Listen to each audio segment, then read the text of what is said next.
दिल और दीवारें। संध्याकालीन धूप खिड़की के शीशे से छनकर कमरे की मेज पर बिखरी थी। आरव और नैना की शादी को 2 साल हो चुके थे, लेकिन ये 2 साल उनके लिए किसी महाकाव्य से कम नहीं थे। यह कहानी सिर्फ दो दिलों के मिलने की नहीं थी, बल्कि उस लंबी और कठिन लड़ाई की थी जो उन्होंने अपने परिवार और समाज के खिलाफ जाकर लड़ी थी। आरव एक साधारण मध्यवर्गीय परिवार से था, जहां कायदे कानूनों की सख्त दीवारें थी। वहीं नैना थोड़े संभ्रांत और पारंपरिक विचारों वाले घराने से ताल्लुक रखती थी। दोनों की मुलाकात कॉलेज के एक डिबेट कंपटीशन में हुई थी। आरव के तर्कों में गहराई थी और नैना के आत्मविश्वास में एक चमक। बहस मंच पर शुरू हुई थी, लेकिन बातचीत कॉफी शॉप तक पहुंच गई। देखते देखते दोस्ती प्यार में बदल गई। वे जानते थे कि उनकी दुनियाएं बिल्कुल अलग है, लेकिन मोहब्बत की अपनी एक जिद होती है। वह मुमकिन और नामुमकिन के दायरे नहीं देखते। जब बात घर तक पहुंची तो मानो भूचाल आ गया। नैना के घर में उनके पिता का साफ कहना था, खानदान की इज्जत हमारी पहली प्राथमिकता है। जिस लड़के के पास पुश्तैनी रसूख नहीं, उसका हमारे घर में कोई स्थान नहीं।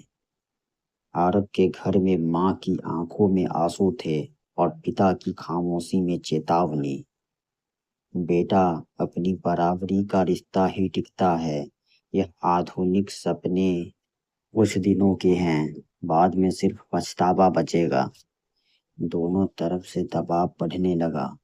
नैना पर घर से बाहर निकलने पाबंदी लग गई और आरव को शहर बदलने की सलाह दी जाने लगी। रिश्तेदार ताने कसने लगे और दोस्तों ने भी किनारा करना शुरू कर दिया। एक शाम पार्क के उसी कोने में जहां उन्होंने पहली बार अपने दिल की बात कही थी, दोनों की आंखें नम थी। नैना ने कांपते हुए हाथों से आरव का हाथ थामा और कहा, आरव, अगर हम अलग हुए तो शायद सुरक्षित रहेंगे, लेकिन अंदर से मर जाएंगे। क्या तुम इस तूफान का सामना करने के लिए तैयार हो? आरव ने नैना के आंसुओं को पोंछते हुए दृढ़ता से कहा, सुरक्षा वो है जहां तुम मेरे साथ हो। अगर रास्ता मुश्किल है तो हम साथ मिलकर चलेंगे। नया सवेरा। कोर्ट मैरिज और समाज। उन्होंने परिवार की रजामंदी का इंतजार करने के बजाय अपने भविष्य की कमान खुद संभालने का फैसला किया। एक ठंडी सुबह वकीलों के चौवर और कोर्ट के चक्कर काटने के बाद कुछ करीबी दोस्तों की मौजूदगी में उन्होंने एक दूसरे को वरमाला पहनाई और कोर्ट मैरिज कर ली। शुरुआती दिन बेहद कठिन थे। दोनों के परिवारों ने उनसे सारे रिश्ते तोड़ लिए थे। एक छोटे से किराए के कमरे में सीमित संसाधनों के साथ उनकी गृहस्थी शुरू हुई। आरब ने अपनी नौकरी में दिन रात एक कर दिए और नैना ने घर संभालने के साथ साथ फ्रीलांस राइटिंग शुरू कर दी। कहते हैं वक्त हर घाव भर देता है और सबसे जिद्दी दिलों को पिघला देता है। शादी के 1.5 साल बाद जब नैना एक गंभीर बीमारी के चपेट में आ गई और अस्पताल में भर्ती थी, तब आरव अकेला पड़ गया था। उस रात अस्पताल के गलियारों में आरव के कंधे पर किसी ने हाथ रखा। वह नैना के पिता थे।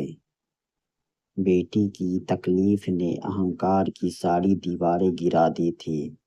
कुछ ही दिनों बाद आरव के माता पिता का दिल भी पिघल गया और वे भी अपने बेटे बहू से मिलने आ गए।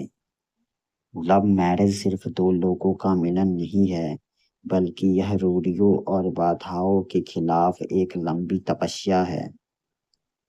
आरव और नैना ने साबित कर दिया कि अगर नियत साफ हो और साथ पक्का हो तो समाज की हर दीवार को गिराया जा सकता है। Thanks for watching.